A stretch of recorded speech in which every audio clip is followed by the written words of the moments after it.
이날 상대가 딱 손흥민 한 명만 막자고 작정했습니다. 그는 과연 이 질식 수비를 어떻게 뚫으며 모두를 열광시켰을까요? 유로파리그 8강 1차전. 토트넘은 홈에서 프랑크푸르트를 맞이했습니다. 그런데 경기 시작 전부터 독일 언론의 헤드라인은 단 하나로 도배되었습니다.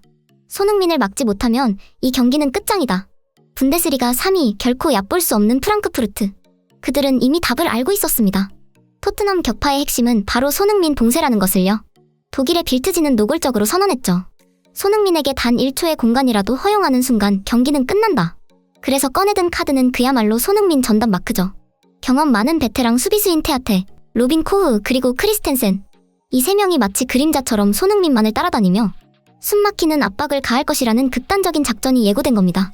손흥민 한 명을 묶기 위해 수비 라인 전체가 움직이는 그야말로 손흥민 봉쇄 작전이었죠. 영국의 시각 역시 비슷했습니다.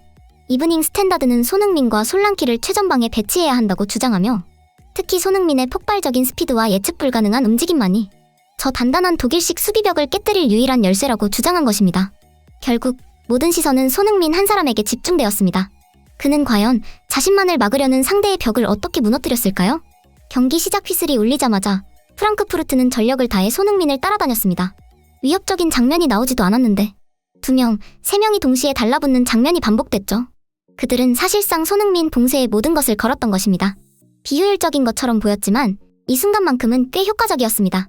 문제는 손흥민 외에 패스를 풀어줄 선수가 없었다는 거죠. 턴오버가 계속됐고 토트넘의 공격은 리듬을 잃었습니다. 특히 메디슨이 공격 진영에서 허무하게 볼을 빼앗기며 전반 5분 만에 치명적인 역습을 허용하고 말았습니다. 한순간의 실수, 그리고 손흥민에게만 의존된 전술. 그 대가는 생각보다 빨리 찾아왔습니다. 그런데 그 모든 압박을 뚫고 손흥민은 여전히 빛나고 있었습니다. 상대 수비가 2~3명씩 달라붙는 상황에서도 한순간에 빈틈을 포착한 그는 엄청난 속도로 뒷공간을 파고들었죠. 그리고 곧바로 깔끔한 퍼스트 터치에 이은 날카로운 크로스.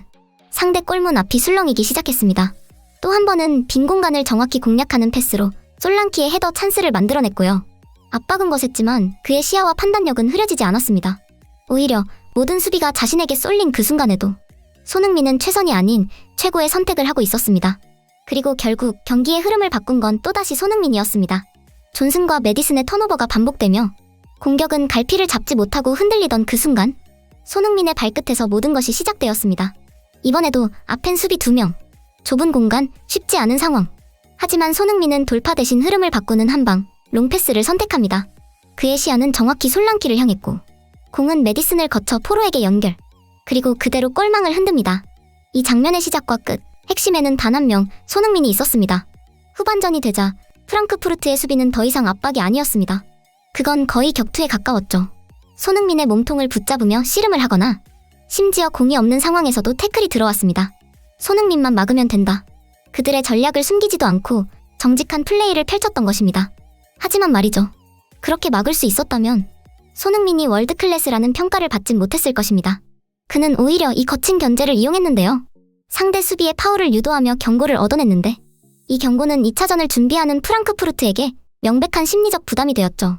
이 순간부터 경기의 흐름은 확실히 토트넘 쪽으로 기울기 시작했습니다. 공격은 매섭게 몰아쳤고 골대를 2번이나 강타하며 상대를 위협했습니다. 손흥민 역시 전매특허 가마차기로 골문을 노렸지만 이번엔 단순히 손흥민을 향한 수비 견제가 거셌기 때문만은 아니었습니다. 늘 그렇듯 그는 측면에 고정됐고 공간을 열어주는 역할에 집중할 수밖에 없었죠. 박스 안에서 직접 마무리하는 장면은 거의 찾아볼 수 없었습니다.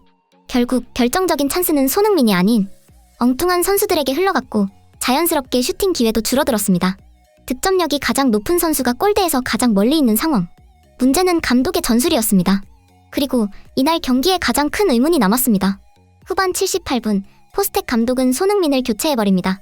이틀 뒤 리그 경기가 있긴 했지만 마지막 트로피 가능성이 있는 올 시즌 중 가장 중요한 경기에서 에이스를 먼저 내리는 판단은 누가 봐도 이해하기 힘든 선택이었죠. 그리고 그 결과는 너무나도 명확했습니다. 손흥민이 벤치에 앉자마자 토트넘의 공격은 순식간에 무뎌졌고 남은 시간 동안 제대로 된 위협은 단 한 차례도 없었습니다. 그가 벤치에 앉는 순간 토트넘의 색깔도 함께 사라졌습니다. 손흥민이 있을 땐 골대를 여러 차례 강타하며 쉴 틈 없이 몰아붙이던 팀이 이제는 반격조차 버거운 허술한 모습만 반복했죠. 공격은 엉켰고 압박도 헐거워졌으며 프랑크푸르트는 오히려 자신감을 얻은 듯 점유율을 장악하며 파상 공세를 퍼부었습니다. 한 명이 빠졌을 뿐인데 토트넘은 전혀 다른 팀이 되어버린 것입니다. 비카리오의 눈부신 선방 덕분에 토트넘은 가까스로 실점 위기를 넘겼지만 사실상 졌어도 이상할 게 없는 경기였습니다. 홈에서 1대1, 심지어 다음 경기는 원정, 무조건 이겨야 했던 1차전에서 토트넘은 전술적으로도 결과적으로도 그다지 만족스러운 그림을 그리지 못했죠. 하지만 그 와중에도 손흥민은 돋보였습니다. 경기 종료 후 공개된 통계에 따르면 손흥민은 토트넘 전체 공격 전개에 관여한 비율이 47%로 양 팀을 통틀어 최다였습니다. 심지어 그는 박스 안터치 횟수보다 박스 밖에서 패스를 받은 횟수가 3배 이상 많았음에도 유효 슈팅 전환율 100%를 기록했죠. 이는 그의 슈팅이 얼마나 날카롭고 정확한지를 보여주는 지표였습니다. 특히 손흥민이 교체 아웃된 후 그라운드에서 사라진 단 10분 동안의 지표는 이 경기의 본질을 정확히 보여주었습니다. 그 짧은 시간 동안 토트넘의 평균 볼 점유율은 61%에서 39%로 급락했고 전진 패스 성공률도 74%에서 48%로 떨어졌습니다. 무엇보다 상대팀 프랑크푸르트는 손흥민이 사라진 이후 파이널 서드 점유 시간이 손흥민이 있을 때보다 2배 이상 늘어났는데 이는 단순한 흐름 변화가 아니라 경기 구조 자체가 무너졌다는 것을 의미했습니다. 한 명이 빠졌을 뿐인데 경기의 모든 축이 흔들린 것.